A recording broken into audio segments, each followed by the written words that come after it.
Então, quem somos? Eu vou pensar esse quem somos a partir da história de um jeito muito simplificado. Tem 10, 15 minutos, então tem que ser... Eu posso dizer assim, que na história da civilização ocidental, eu identifico 3 grandes momentos densos na luta pela emancipação. Não está...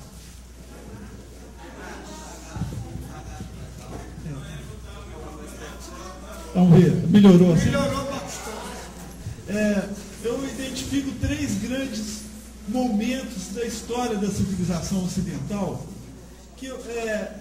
e na busca pela emancipação.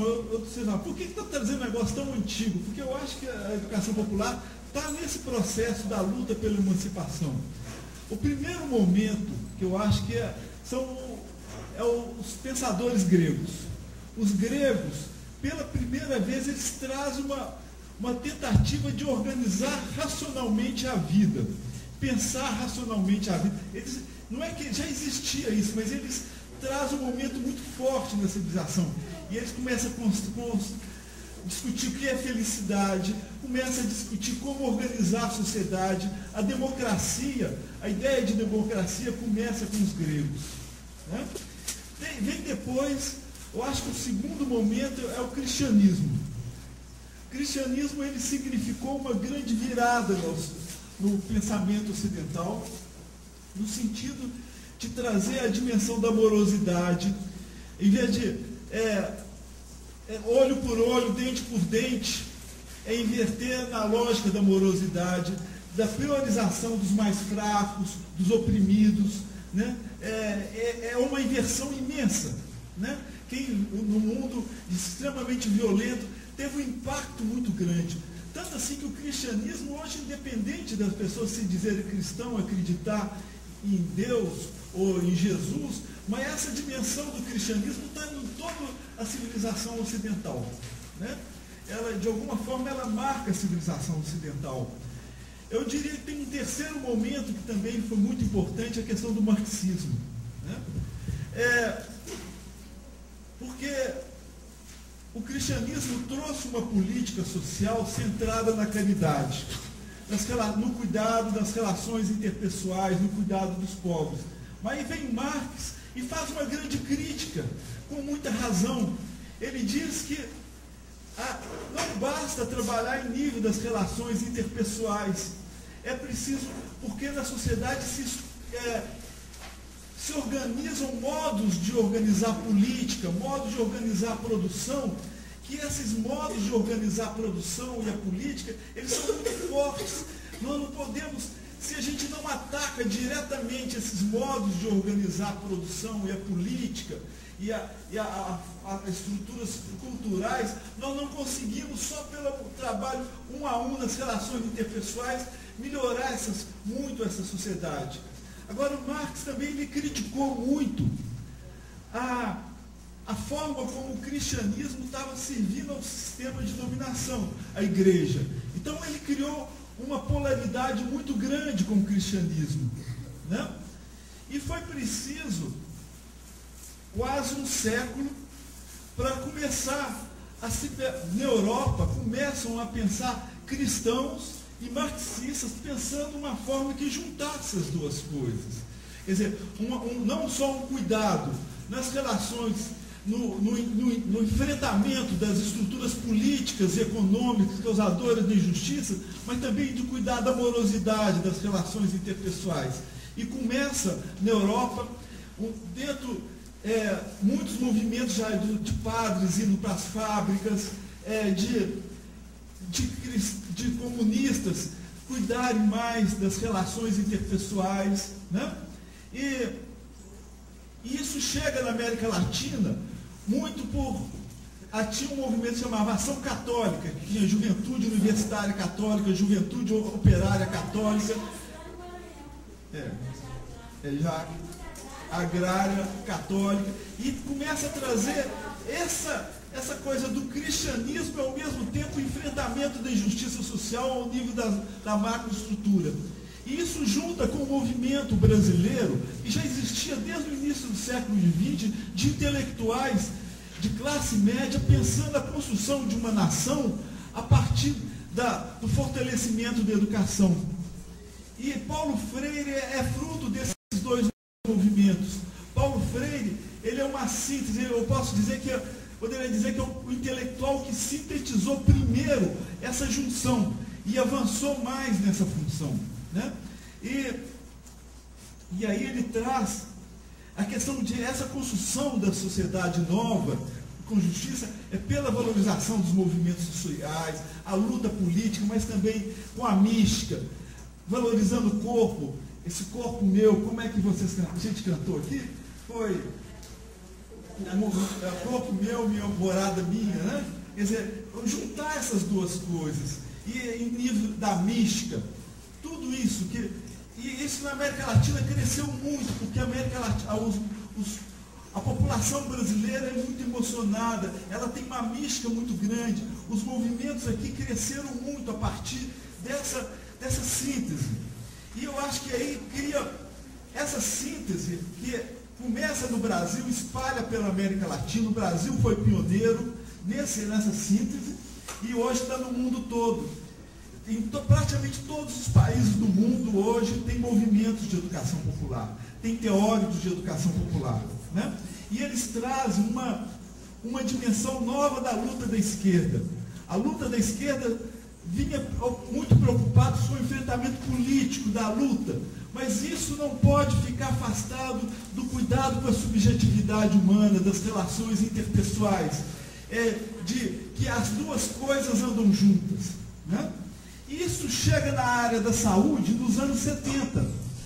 Quer dizer, muitos profissionais de saúde, querendo enfrentar ditaduras, injustiças que eram muito no tempo da ditadura, foram para as periferias e aprenderam, principalmente nas igrejas, o modo de trabalhar com a educação popular, né?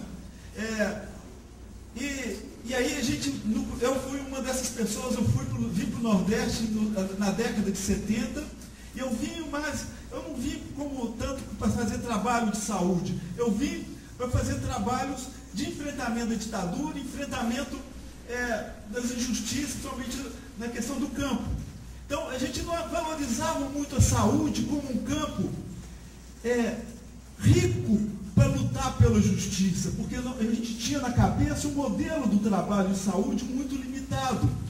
E aqui no Nordeste, eu tento assim que eu entrei mais na luta de direitos humanos, a luta do movimento agrário. E aí, mas depois eu fui vendo que a saúde, e vários companheiros, era um lugar de muita mobilização. A saúde, a gente teve a campanha da fraternidade, acho que em 1980, saúde, um direito de todos, nós ficamos espantados, foi uma das campanhas da fraternidade que mais mobilizou a população, né? E a gente começou a ver a importância da saúde, né? E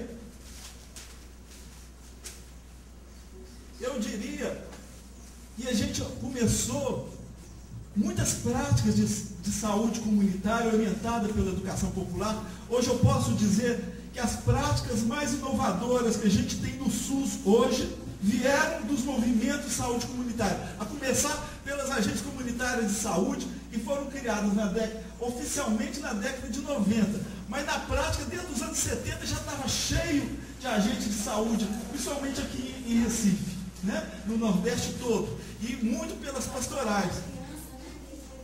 Mas isso antes das pastorais da criança.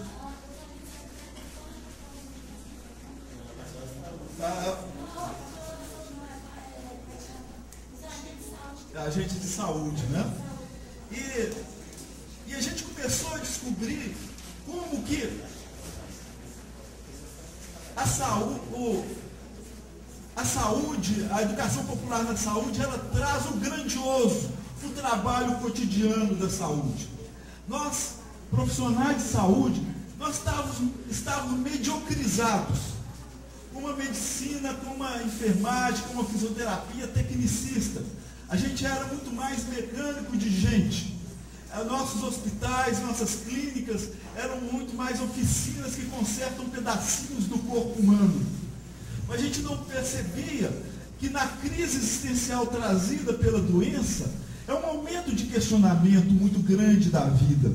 Nós, seres humanos, nós vamos trabalhando no automático, sem discutir muito os nossos propósitos de vida, nossas motivações. E às vezes é na crise existencial trazida pela doença que nós paramos para pensar. E quando o profissional está atento para isso e pode discutir, não só com o seu paciente individual, mas formando grupos, fazendo movimentos, isso cria uma mobilização muito grande, né? E a gente foi descobrindo que, como uma médica americana que fala assim, nós profissionais de saúde, é como se a gente estivesse na primeira fila do teatro da vida. Porque nós entramos na intimidade das pessoas, no momento da crise, a gente é chamado para debater. Mas só que a gente estava com uma viseira, feita essas viseiras de burro. E a gente vai para a peça do teatro, um show lindo da vida, mas só vê um pedacinho, aquilo que a gente foi treinado a agir. A gente deixava de ver o show. E a educação popular, ele te arranca as viseiras nossas e possibilita a gente ver as lutas que tem na saúde, as buscas de ser mais, que se manifestam na área da saúde, e nos possibilita ser uns lutadores nessa busca que já existe nesse campo, né? E a gente começou a descobrir que a educação popular, quando trazida para o serviço de saúde, ela, ao construir a participação no serviço de saúde, ela reorienta a totalidade do serviço. Ela muda todo o caráter do serviço. E a gente começou a sentir assim, não, isso é legal demais para ficar só nos lugarzinhos que tem algum educador popular atuando. Isso tem que generalizar pelo SUS, né? Tem que generalizar pelo... Agora, isso não é fácil fazer. É muito fácil ficar dizendo, eu quero uma saúde dialogada, eu quero uma saúde participada. Mas como fazer? Educação popular como um saber de construção dessa participação, que é difícil. Não é, quem já foi para uma comunidade sabe como é difícil chegar lá e construir participação. Exige uma tecnologia para isso. E a educação popular já tem 50, 60 anos acumulando essa tecnologia, esse saber de lidar. Por isso que ela é importante. E aí, para pensar o momento atual, eu tenho um educador popular de Minas Gerais que fala assim, ele era encantado com as coisas de educação popular na saúde, fala, eu não quero ser só alternativo, eu quero que isso que eu penso, que eu mobilizo, generalize para o SUS, para todos os lugares. Mas como fazer isso? Então, acho que aqui em Pernambuco, nós estamos em Pernambuco, foi o estado onde esse movimento de pensar alargar a educação popular para o sistema foi pioneiro, no governo de Miguel Arraes e depois no primeiro prefeitura que o PT assumiu aqui. A gente começou a pensar formas de usar a educação popular, não mais para ter práticas lindas e bonitas aqui e acolá, mas tentar espalhar isso para a totalidade do sistema. Foi uma luta muito difícil. E quando o governo Lula assumiu o poder em 2003, a gente começou, não, agora pode ser um momento também de generalizar isso, né? E aí a gente começou a sentir como era difícil. Não basta querer, é importante encontrar os caminhos administrativos e políticos para fazer isso. Porque outras tecnologias de saúde, a gente pode dar financiamento, obrigar, cobrar. Educação popular não dá para fazer isso. Porque a educação popular, ela pressupõe uma adesão pessoal do trabalhador a esse sonho. E esse sonho, nenhuma burocracia consegue impor.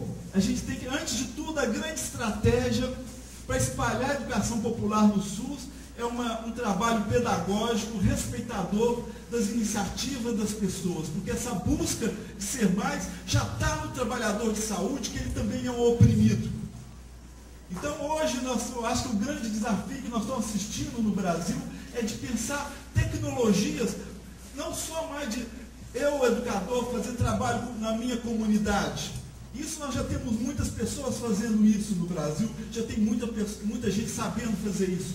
O desafio agora é pensar quais o saber para generalizar isso no SUS, como nós nas universidades, nas secretarias de saúde, nos programas de educação permanente, como a gente fazer uma educação dos trabalhadores em saúde que valorize essa busca de ser mais, de trazer o sonho, a audácia para dentro do serviço de saúde. E não é difícil. Não é difícil, que o trabalhador de saúde sofre com a mediocridade do seu trabalho. Todos os trabalhadores de saúde, no fundo, eles querem algo grandioso para o seu trabalho também. Né? E se a gente escuta isso do trabalhador, não por gestões, não é porque nós vamos empurrar a goela abaixo a educação popular, nós não empurramos goela abaixo, porque nós temos que, antes de tudo, como é a mesma coisa que a gente faz na comunidade, ouvir o trabalhador e identificar a busca que ele tem, respeitar essa busca, que tem caminhos diferentes, e apoiar essa busca numa relação dialogada. Então esse é o desafio, como expandir a educação popular, não mais em cada serviço, em algumas pessoas, algumas práticas, mas fazer isso no sistema como um todo.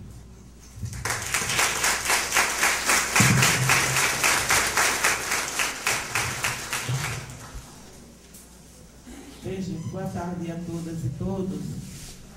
Eu vou dividir o tempo aqui com o Oswaldo para a gente fazer um resgate dessa discussão mais recente da educação popular em saúde, onde a gente vai tentar pontuar algumas questões que a gente acha importante para a gente, até amanhã, sair com propostas concretas para a construção dessa política nacional da educação popular em saúde, que é um dos objetivos desse encontro. Aí eu queria fazer uma retrospectiva para muitos que não vêm acompanhando de perto, né, essa construção, mas que é importante essa ampliação dessa discussão. Então, o Eimar já pontuou historicamente, e queria falar para vocês que Eimar é o nosso pai da educação popular lá, de saúde, lá de Sergipe, porque foi dentro da extensão popular e dentro das semanas de extensão que o Eimar, né, e Pernambuco, para a gente, a Paraíba, são irmãos no desenvolvimento do trabalho que tem hoje lá, porque o MOPS de Sergipe foi a Tereza Ramos, que infelizmente não está aqui hoje, mas é um agente de saúde que o Eimar acabou de falar, que era já agente de saúde numa favela aqui de Casa Amarela, e foi ela designada para ir em Sergipe e articular o Movimento Popular de Saúde, que até então eu era profissional de saúde numa caixinha, porque dirigia a unidade básica de saúde, e a gente tinha um projeto de saúde comunitária. E aí Tereza identificou no estado quem são as pessoas que faziam, né, essa saúde diferente. E aí esse projeto com a universidade, há 25 anos atrás, foi identificado por Tereza, e a gente fez o primeiro encontro do MOPS lá, que vai fazer 21 anos agora, dia 12 de outubro. Então já está de maior idade, né, o MOPS de Sergipe. Então, vai ter festa, vocês vão ser convidados, né? Claro que está organizando. Então, é o seguinte, então, a gente tem, assim, uma referência muito forte com Pernambuco e a Paraíba. E a gente tem parceiros dentro da Universidade Federal, e lá no estado, a gente sempre buscou em Eimar as idas, né, para lá, para a gente tentar discutir como fazer em Sergipe. Só fazendo um resgate da nossa participação, né, nessa história da educação popular em saúde. Mas, nacionalmente, existe uma rede de educação popular, que Eimar, eu, Silvan, os dinossauros aqui participam, Tereza, o Oswaldo, o Falcão, tem mais dinossauro aí. Então, nós participamos dessa rede de educação popular, que é uma rede que tem um site, tem uma articulação via internet. E em 2003, a gente foi para um congresso da Abrasco, que também tem parceiros nossos por dentro da Abrasco, um GT, né, Educação Popular em Saúde da Abrasco, que é a Helena Davi, que está coordenando hoje, que é do Rio de Janeiro, a enfermeira lá da UERJ. Então, em 2003, a gente foi para um evento formal da Abrasco, e a gente é muito ousado, e eu venho falando muito na ousadia, né, que a gente tem de fazer as coisas. E aí o pessoal da rede botou bilhetes, avisou lá no congresso todo na UNB, que é outro celeiro interessante também de pontuar, de discussões, né, da educação popular, e nós fomos para uma roda aparentemente pequena da educação popular em saúde, né, foi chamado no intervalo lá, e para surpresa nossa, em 2003, a gente teve um auditório cheio de gente discutindo a educação popular em saúde.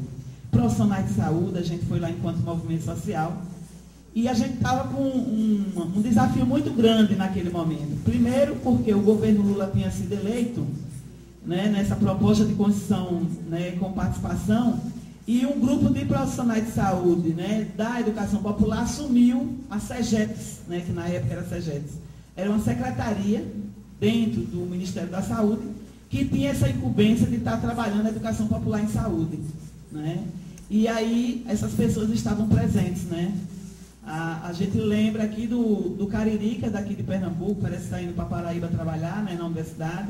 A gente lembra na época de Luísa Gegler, né, que é do Rio Grande do Sul, Ricardo Cecim, né? A Verônica, que é daqui de Pernambuco, também estava, o Silvano estava por lá também.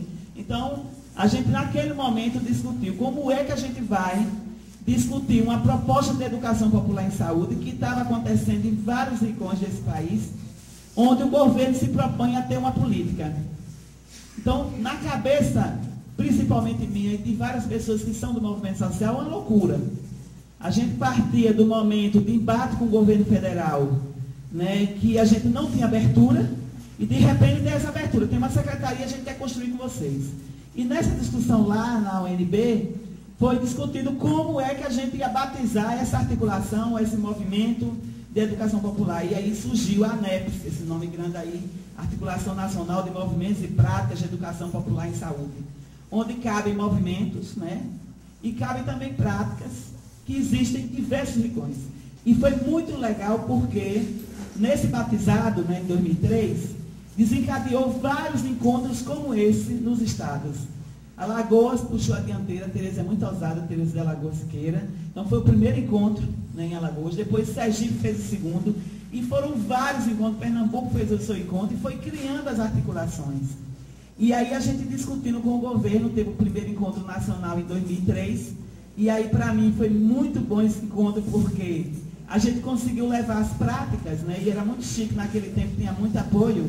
E a gente não andou de ônibus como a gente está aqui, não. A gente foi todo mundo de avião, um hotel 5 estrelas. Eu lembro que Dona Zita hoje não pôde estar aqui porque está acamada. Era aniversário dela e ela ganhou de prêmio ela andar de avião pela primeira vez, né, na vida dela com 65 anos.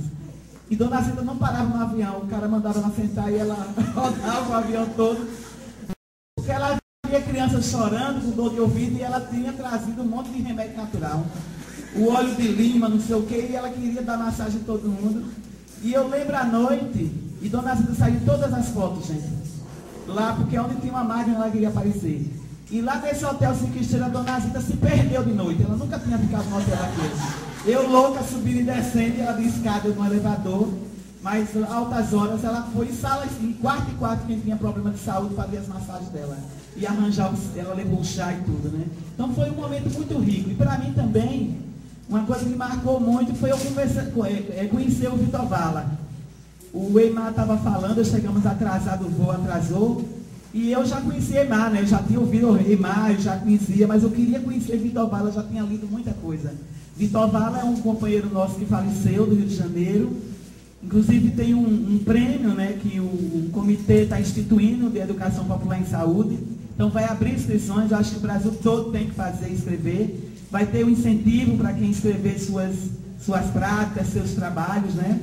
E aí, quando eu cheguei nesse encontro, 2003, e Eimar estava falando, eu disse, eita, o Vitor Vala já falou. Aí um senhor de cadeira de roda do meu lado disse, não, ele fala já. Aí eu fiquei tranquila. Daqui a pouco Eimar chama Vitor Vala. Aí vai Vitor Vala na cadeira de roda saindo do meu lado, fiquei morta de vergonha. Aí ele saiu e ficou rindo o tempo todo de mim, depois a gente conversou. Mas foi um encontro muito rico, onde a gente estava com pessoas que eram de práticas. Foi o primeiro que a gente teve assim. Pessoas que mal sabem fazer o nome com Dona Zita, mas tinham estudando na universidade, tinha professores de mestrado, de doutorado, e tinha movimentos sociais, né? Então foi um encontro rico, que desencadeou várias iniciativas, né? Despertou em várias pessoas o interesse em estar voltando a participar, né? E a gente vem construindo com muita dificuldade essa política. Tivemos uma queda no governo federal, no Ministério da Saúde, o Humberto, que é daqui, saiu, né? Entrou um outro partido político gerenciando, a gente tem dificuldades, mas a gente aprendeu uma... Para a gente, acho que uma marca do movimento de educação popular, do campo da educação popular, é a diversidade, sim, né? Somos uma das identidades, acho que é todo mundo meio doido, né? O povo trabalha com outros referenciais, eu acho que tem se destaca, né, se diferencia do que a gente tem de tradicional de senso comum, com muita diferença, vários referenciais teóricos, mas tem uma amálgama aí, eu acho que tem uma história de comprometimento entre esse coletivo que é bastante significativo. Mas assim, em matéria de grupo agora à tarde, o que a gente conversava hoje é que a expectativa é que a gente faça nossas reflexões meio que em dois campos, assim, né? A gente tem dois desafios. Um que amanhã a gente vai ter um momento mais específico para a gente pensar nessa política, mas a gente precisa trabalhar o que a gente está entendendo por uma política, o que é esse processo de institucionalização, né? O Emar e a Simone já trouxeram bastante do que a gente já viveu até aqui, mas a gente tem que ter a maturidade de identificar que sim, nós chegamos num momento, desde 2003, que estamos nessa caminhada, né, a nível de política nacional de saúde, e a gente chegou nesse momento de encarar que a gente está preparado para implementar, esboçar, formular uma política nacional, implementar uma política nacional de educação popular em saúde no contexto do Sistema Único de Saúde. Agora, o que simboliza esta política, né? A gente não pode depositar, isso é importante a gente destacar, porque a gente vê que quando a gente coloca isso de ter uma política no imaginário popular, às vezes parece que isso vai se tornar uma lei e que a gente, a partir daí, tudo que a gente colocar nessa política vai estar garantido, né? Que a transformação social vai se dar por meio dessa política, que é o que a gente cotidianamente se move para isso, né? Para uma transformação social. Então, acho que a gente tem que ter essa maturidade de que sim, a gente está apostando nesse documento, a gente chegou nesse momento de avaliação que acha que a formulação de uma política nacional é uma estratégia importante para a educação popular em saúde, para a qualificação do SUS, mas ela não é o único espaço de luta, o único espaço de atuação do movimento de educação popular em saúde, né? A gente tem todo um outro cenário que já é pré-Sistema Único de Saúde, que precisa, sim, embora eu trabalho na Secretaria de Gestão Participativa, a gente cada vez que desenvolve uma ação, uma estratégia, a gente quer democratizar o SUS, a gente quer democratizar o Estado, a gente quer diminuir essa relação, né, discrepante que tem entre sociedade civil e governo, mas a gente sabe que ainda tem algumas diferenças, tem alguns limites nessa relação, né? Então é importante o movimento, hoje à tarde, por meio de todos esses princípios que a gente traz na educação popular, né? A gente se olhar para quem somos, a gente fazer o nosso resgate da nossa identidade, saber a gente sistematizar aí quais são as formas de enfrentamento que historicamente a educação popular tem construído, né, na área da saúde. É o principal, pensando também na questão da construção da autonomia, de processos autogestionados também, né?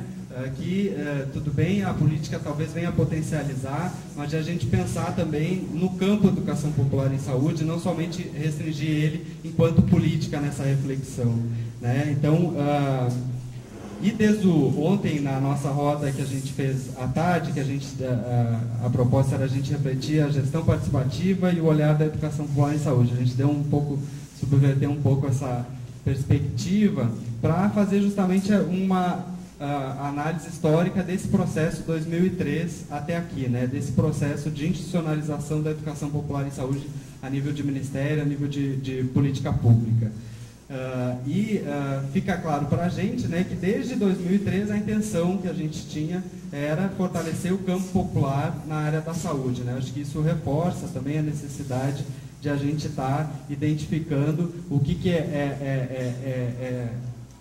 são atividades, que são ações, que são formas, que são independentes de a gente ter ou não uma política, porque aqui a gente está fazendo a política, aqui é o Encontro Regional de Educação Popular em Saúde, no momento que a gente está discutindo, que a gente está levantando nossas dificuldades, que a gente está traçando linhas de ações para superar essas dificuldades, né? Que a gente está fortalecendo nossos laços identitários, que a gente está trazendo nossa cultura para essa roda, isso é a política, né, de educação popular em saúde já acontecendo na prática. Então, eu acho que fazer essa reflexão também, por meio de olhar o quem somos, olhar nossa trajetória e saber para onde vamos, é uma necessidade bastante grande. E a gente precisa também identificar, né, já ir apontando, embora seja amanhã o espaço que está mais reservado para a gente pensar na política em si, mas a gente pensar o que toda essa nossa construção tem a ver com o Sistema Único de Saúde, né? Essa política que a gente coloca como uma conquista popular, mas que muitas vezes a gente não se enxerga dentro dela, né? O que a educação popular, essa história toda, traz de contribuição para essa qualificação do SUS, para que a gente cada vez tenha um sistema mais democrático, mais participativo e mais popular, né? Esse projeto popular de saúde. E uma coisa que eu acho que é fundamental é a gente, dentro desse resgate histórico, né, a gente se territorializar enquanto movimento de contra-hegemonia. E eu acho que isso nos leva também a salientar que, embora a gente institua, a gente esteja num momento talvez favorável a âmbito institucional, que se conquistou essa abertura a nível de Ministério da Saúde para formular e implementar uma política nacional.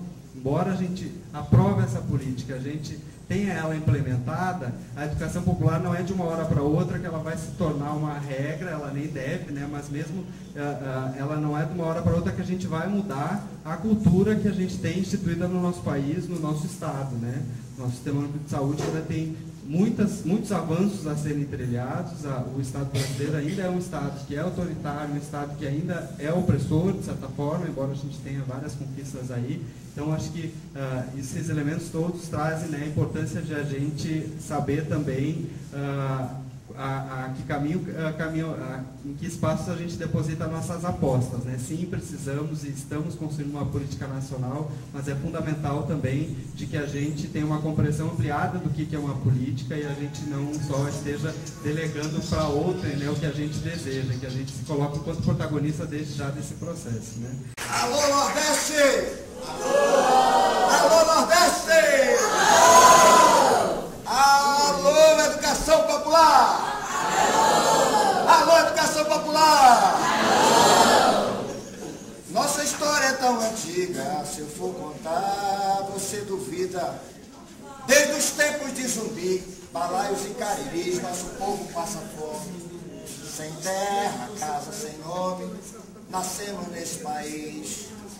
De infeliz a esperançoso, o trabalhador rural, dando provas de coragem, fé e organização, arrebentou cadeados, ocupou os descampados de litoral, cerrado, sertão, de litoral, cerrado, sertão, de litoral, cerrado, sertão, litoral, cerrado, sertão, litoral, cerrado, sertão, litoral, cerrado, sertão. Abre os braços para o universo, educadores populares. Abre os braços para o universo, se quiseres. Abraça essa história de luta, construída na prática do diálogo, inteiramente alicerçada pelas utopias, edificada por ações concretas, por atitudes de alegria e gestos solidários. Abre o braço para o universo. Abraça essa história de luta que está do teu lado.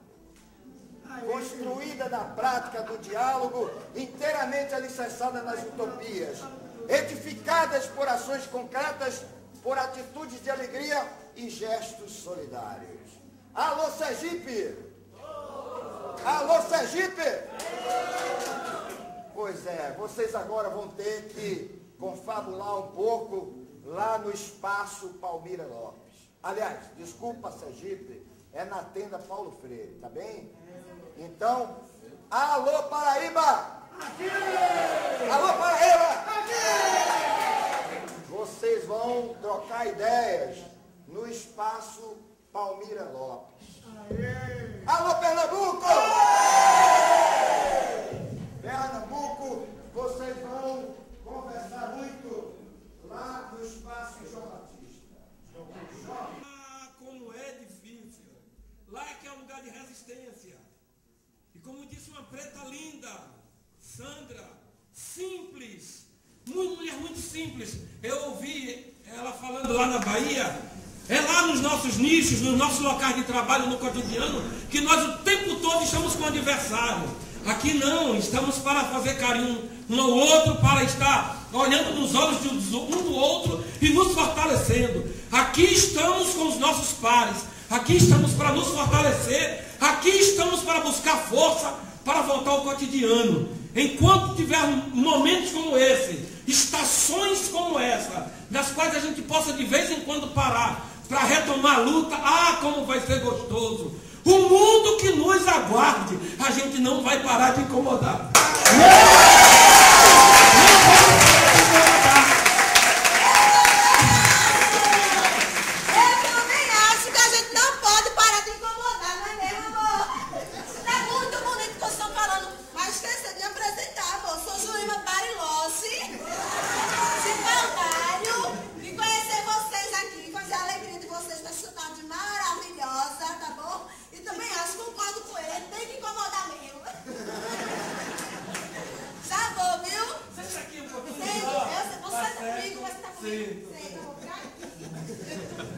Companheiros, e antes da gente ir para os locais para a gente fazer a discussão, estou muito feliz de estar aqui, estou envolvido em uma outra atividade nesse final de semana e a próxima semana toda, até sexta-feira, de um grupo de pesquisa que eu faço parte.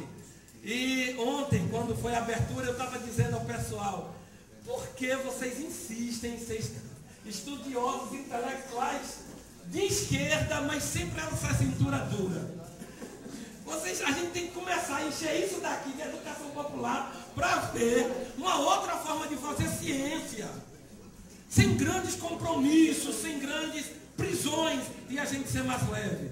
Pois é, estou envolvido com aquele outro evento também para poder ajudar os grupos, principalmente a minha universidade. Mas o que vem me alimentando nesse momento eu vivo me alimentando dessa luta cotidiana e desses eventos. E amanhã estarei aqui de novo e possivelmente amanhã vou ver com o Pedro a possibilidade de apresentar em 5 a 10 minutos um dos momentos de maior solidariedade que esse estado já viu. O estado de Pernambuco recentemente, como quem não é daqui deve ter ouvido na mídia, ele foi vítima de grandes enchentes. Não foi assim que a imprensa disse? Mas na verdade não foram as enchentes que prejudicaram nosso estado. O que prejudicou nossos estados continua sendo a exploração latifundiária, continua sendo o desamor, continua sendo essa égide do capitalismo. E no meio de tudo, um dos grandes prazeres que eu tenho na minha vida hoje, o momento que eu tenho hoje é que eu pude me levar à minha universidade. Eu sou funcionário da universidade, como vocês sabem, Universidade de Pernambuco. Pense uma universidade que é cintura dura, dificuldade, meu Deus, de fazer qualquer coisa. E uma das coisas melhores é você pipocar a universidade por dentro. E durante o mês de julho todo, eu pude estar fazendo isso com um grupo grande de companheiros e companheiras, pipocando por dentro a universidade e o próprio governo do estado de Pernambuco, em nome de uma população, tentando proteger uma população que foi vítima e que quase muita gente sucumbe, que foi a população de Água Preta. Um dos grandes prazeres, e eu gostaria de ver se amanhã a gente pode conversar isso entre 5 a 10 minutos, para mostrar um momento especial de como a Universidade de Pernambuco e o MST, minhas companheiras, companheiros do MST estão aqui, muito bem, a gente conseguiu dar uma forma, um momento. Estou vendo Lorena ali que estava comigo também lá em Água Preta. A gente esteve lá dando uma forma, um momento, a uma coisa que a mídia fica o tempo todo dizendo assim, solidariedade, solidariedade. Mas sabe aquela solidariedade em troca de alguma coisa? Em troca de mídia? E foi lindo a gente conseguir mobilizar mais de 100 pessoas a título daquela coisa só espiritual. De dizer assim, a gente vai porque a gente está comprometido com a causa. E ver esse grupo aqui reunido é sentir que a gente continua estando pronto para isso. Para estar disposto a se fortalecer por uma solidariedade que ela não é orientada pelo capital. É orientada pelo prazer da luta, é orientada pelo prazer de que a gente sabe que vai ter uma chegada, mas essa chegada não é um ponto final. Estou alimentado aqui também por coisas maravilhosas, não é?